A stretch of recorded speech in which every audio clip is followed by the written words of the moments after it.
Imagine the thrill of returning to your homeland after years abroad, not just as a traveler, but as a hero whose very presence electrifies the masses. This is the extraordinary welcome that awaited Swami Vivekananda as he returned to India, a moment that would forever mark his legacy. In this episode of our series on Swami Vivekananda, we follow his dramatic and heartfelt return to India. From his joyous arrival in Ceylon to the grand reception in Madras, witness how the Swami was embraced by his motherland and how his transformative journey abroad had paved the way for a triumphant homecoming. Join us as we explore the fervent welcome he received and the profound impact of his return on India. Chapter 9. Return to India. Swami Vivekananda enjoyed the sea voyage back to India, relaxing from his strenuous activities in the West. But his mind was full of ideas regarding his future plan of work in his motherland. There were, on the boat, among other passengers, 2 Christian missionaries who, in the course of a heated discussion with the Swami, lost their tempers and savagely criticized the Hindu religion. The Swami walked to one of them, seized him by the collar, and said menacingly, "If you abuse my religion again, I will throw you overboard." "Let me go, sir," the frightened missionary apologized. "I'll never do it again." Later, in the course of a conversation with a disciple in Kolkata, he asked, "What would you do if someone insulted your mother?" The disciple answered, "I would fall upon him, sir, and teach him a good lesson." "Bravo," said the Swami. Now, if you had the same positive feeling for your religion, your true mother, you could never see any Hindu brother converted to Christianity. Yet you see this occurring every day, and you are quite indifferent. Where is your faith? Where is your patriotism? Every day, Christian missionaries abuse Hinduism to your face. And yet, how many are there amongst you whose blood boils with righteous indignation and who will stand up in its defense? When the boat stopped at Aden, the party went ashore and visited the places of interest. The Swami saw from a distance a Hindustani betel leaf seller smoking his hookah, or hubble bubble. He had not enjoyed this Indian way of smoking for the past 3 years. Going up to him, the Swami said, "Brother, do give me your pipe." Soon he was puffing at it with great joy and talking to him as to an intimate friend. Mr. Sevier later on said to Swamiji teasingly, "Now we see, it was this pipe that made you run away from us so abruptly." Speaking of this incident, the Swami's companion said later, the shopkeeper could not have resisted him, for he had such an endearing way about him when asking for anything that he was simply irresistible. We shall never forget that ingenuous look on his face when he said to the shopkeeper with childlike sweetness, "Brother, do give me your pipe."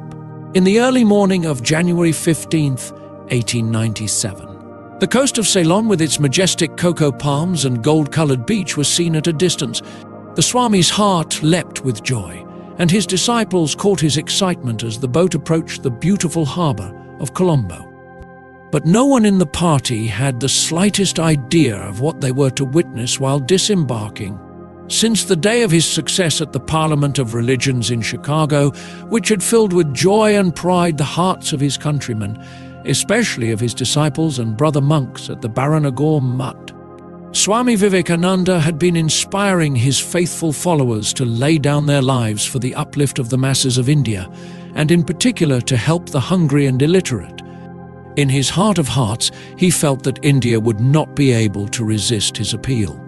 Many months before, while discussing with some of his disciples in Detroit the great difficulties that he had encountered in presenting Hinduism to bigoted Christians in America, he had said, "But India shall listen to me.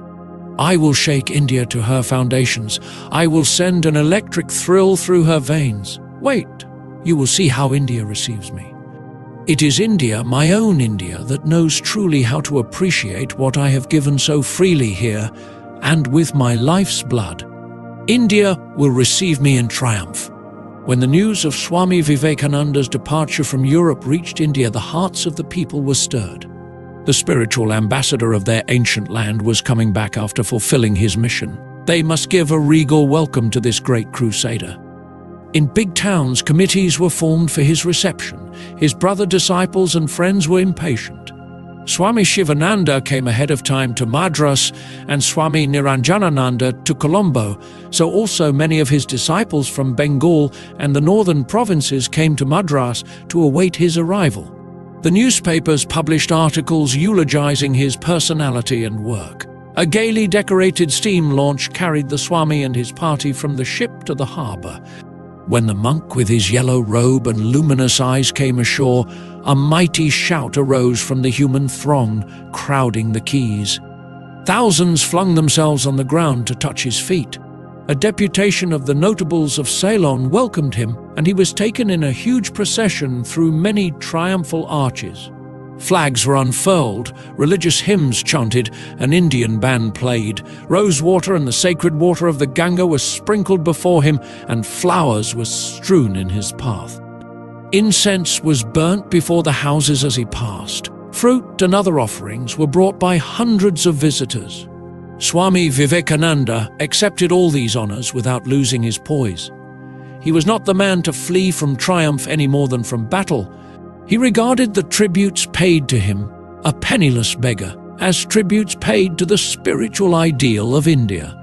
In the course of his reply to the address of welcome given in Colombo, he said, "The spirituality of the Hindus is revealed by the princely reception which they have given to a beggar sannyasin."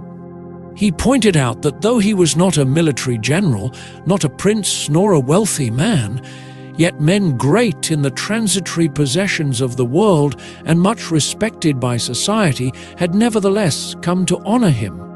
A homeless monk. "This," he exclaimed, "is one of the highest expressions of spirituality." He disclaimed any personal glory in the welcome he received, insisting that it was but the recognition of a principle.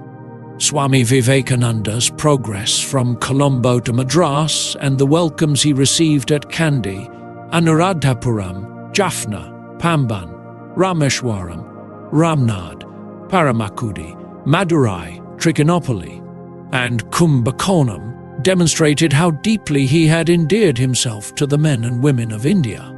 At Anuradhapuram, a band of fanatical Buddhists tried to break up the meeting but did not succeed. At Rameshwaram, the Swami exhorted the people to worship Shiva in the poor, the diseased and the weak. He received a touching welcome there from the Raja of Ramnad, his disciple, who had encouraged him to go to America and had helped him materially for that purpose. At Ramnad, the horses were unhitched from the carriage bearing the Swami, and the people themselves, the Raja among them, drew it. At Rameshwaram, the Raja erected, in the Swami's honor, a victory column 40 feet high with a suitable inscription. He also gave a liberal donation to the Madras Famine Relief Fund to commemorate the homecoming of the Swami.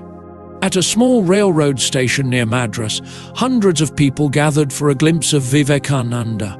The station master did not want to delay the train since no stop was scheduled, but the crowd of admirers flung themselves on the track and the train had to be halted. The Swami was visibly moved and blessed the multitude. The enthusiasm of the people reached its peak in Madras, where extensive preparations had been made for the Swami's reception. It was Madras that had first recognized the greatness of Vivekananda and equipped him for the journey to Chicago. At that time, when he had first come there, he had been in effect only an obscure individual. He had spent some 2 months in an unknown bungalow at Santhom, holding conversations on Hinduism. Yet even then, a few educated young men of keen foresight had predicted that there was something in the man, a power, that would lift him above all others and enable him to be a leader of men. These youths, who had been ridiculed as misguided enthusiasts and dreamy revivalists, now, 4 years later, had the supreme satisfaction of seeing our Swami, as they loved to call him, return to them a famous personage in both Europe and America. The streets and thoroughfares of Madras were profusely decorated. 17 triumphal arches were erected. The Swami's name was on everybody's lips. Thousands jammed the railway station, and as the train steamed in, he was received with thundering shouts of applause. An elaborate procession was formed, and he was taken to Castle Kernan, the palatial home of Biligiri Iyengar, where arrangements had been made for his stay in the city. In our next episode, we will witness the triumphant return of Swami Vivekananda to India, a moment that sparked a nationwide awakening.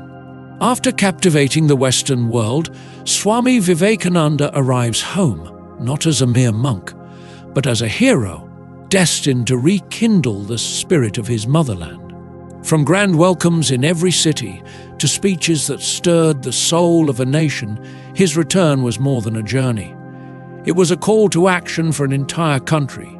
Join us as we explore the unforgettable events of his homecoming. Thank you for listening till the end. Please subscribe, turn on the notifications, like, comment, and share with your friends. This will help more listeners to discover our channel and content.